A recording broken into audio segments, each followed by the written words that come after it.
So today we're going to look at sliding versus rolling motion through the dynamics of wheels, which are great examples of systems that undergo general plane motion that can be characterized by both translational and rotational motion.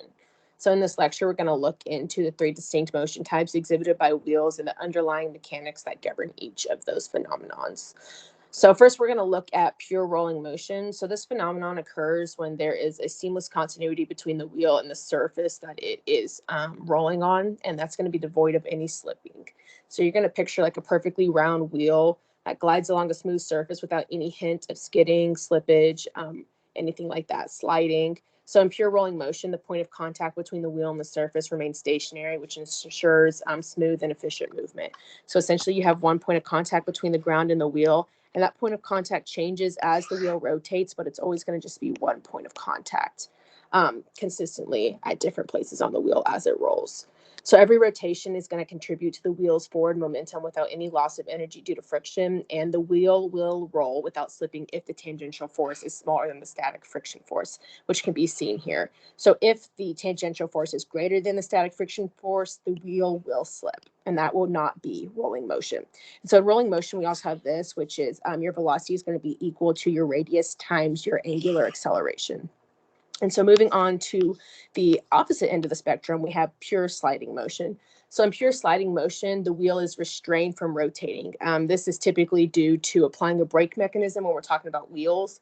And so you can imagine in a scenario where your wheel is rotating, it's in rotational motion, and then it's forcibly halted by using the brakes, which causes it to slide along the surface. So you're just sliding along the surface instead of rolling along the surface.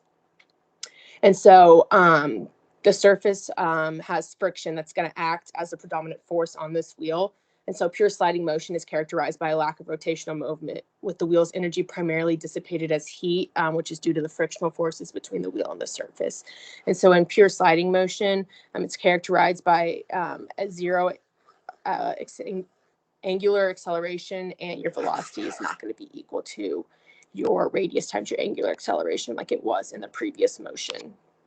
So our next form of motion is going to be a combination of both sliding and rolling motion. So in sliding and rolling motion, the wheel experiences a combination of both translational and rotational motion. So as it's rotating and rolling, it's also sliding.